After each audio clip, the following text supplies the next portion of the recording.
Once upon a midnight dreary, while I pondered weak and weary over a quaint and curious volume of forgotten lore, while I nodded nearly napping, suddenly there came a tapping, as if someone gently rapping at my chamber door. "'Tis some visitor," I muttered, tapping on my chamber door.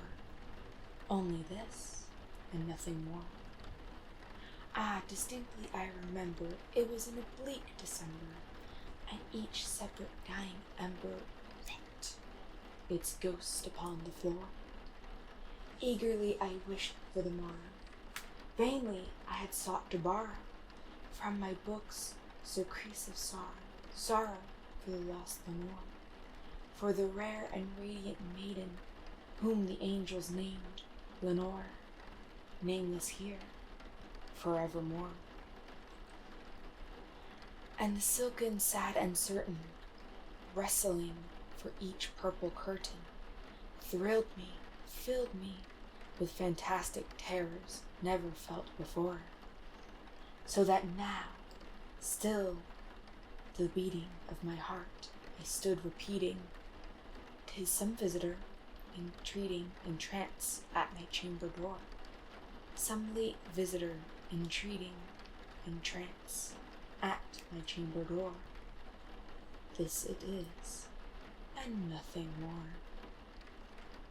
Presently my soul grew stronger, hesitating then no longer.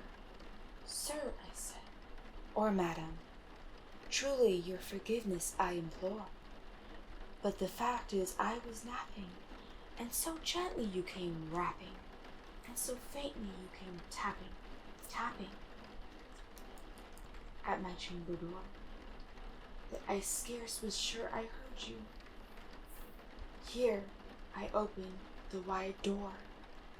Darkness there, and nothing more. Deep into that darkness peering, long I stood there wondering, fearing, doubting, dreaming dreams no mortal ever dared to dream before. But silence was unbroken, and the stillness gave no token, and only word there was spoken was the whisper, "Lenore." I whispered, and echo murmured back the word, "Lenore."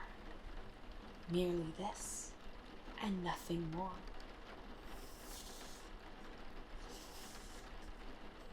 Back into the chamber turning, all my soul within me burning, soon again I heard the tapping, something louder than before. "Surely," I said, "surely that is something at my window, Latrice. Let me see then what threat is, and mystery explore.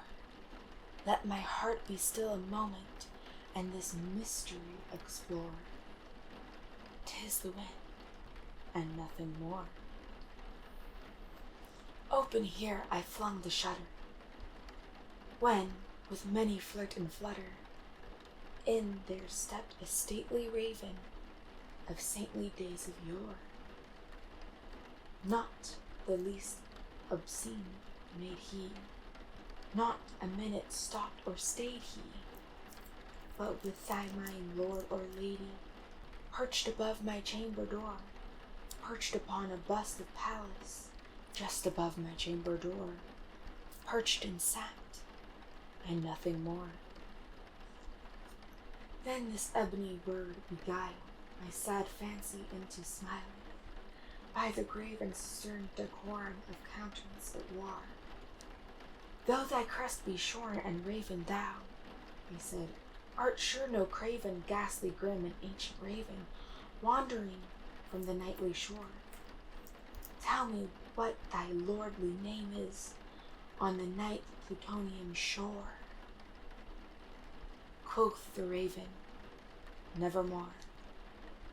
Much I marveled this ungainly fowl to hear discourse so plain, though it answers little meaning, little relevancy bore. For we cannot agree that no living human being ever yet was blessed with seeing a bird above his chamber door, a bird or beast upon the sculptured bust above his chamber door, with a name such as Nevermore. But the raven sat, sitting lonely on the place of bust, spoke only that one word, as if his soul in that one word he did outpour.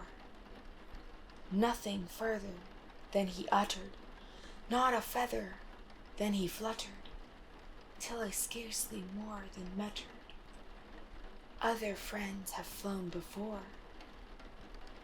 On this morrow he will leave me, as my hopes have flown before. Then the bird said, Nevermore. Startled at the stillness broke by a reply so aptly spoke. Doubtless, I said, what it utters is only stock and store, caught from some unhappy master whom unmercifully disaster followed fast and followed faster, till his songs one burden bore, till the daggers of hope that melancholy burden bore, of nevermore, of never, nevermore.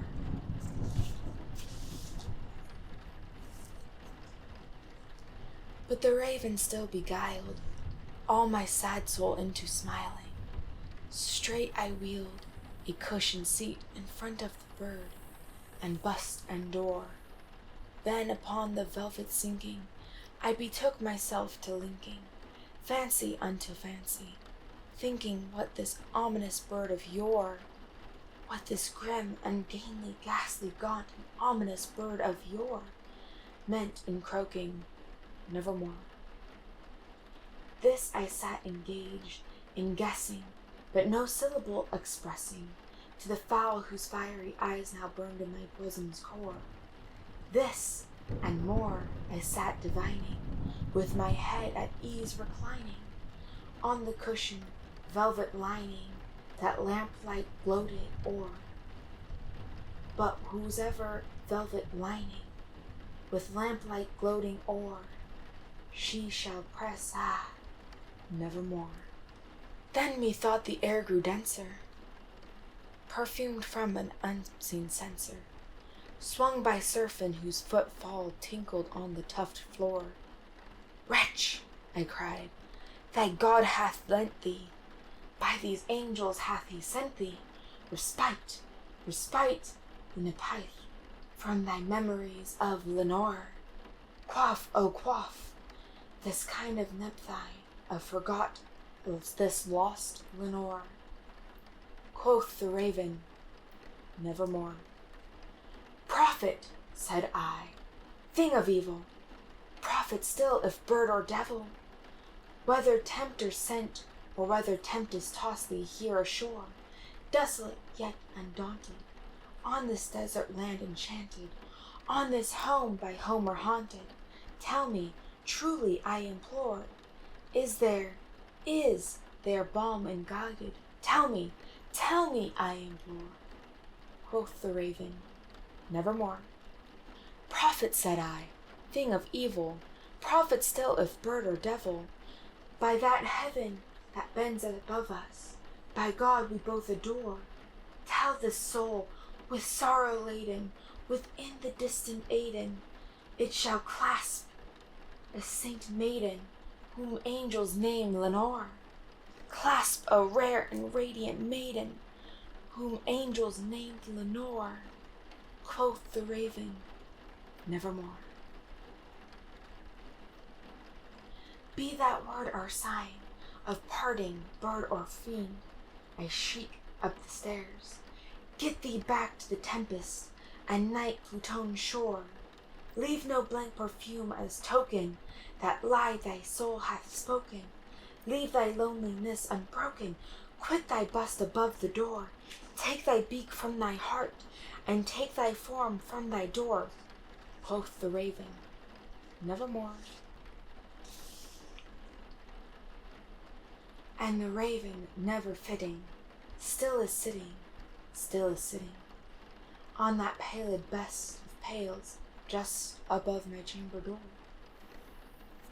and his eyes have all the scene of a demon that is dreaming, and the lamplight o'er him streaming through the shadow on the floor, and my soul from that shadow that lies floating on the floor shall be lifted nevermore. Hey, hi, thank you so much for watching this video. If you like this video, go ahead and leave a like, comment your favorite part down below. If you want to support me in other ways, click the link in the description to buy me a coffee. And as always, don't forget, subscribe to Join the Masquerade, Join the Masquerade, Join the Masquerade. And I'll see you in the next one. Bye.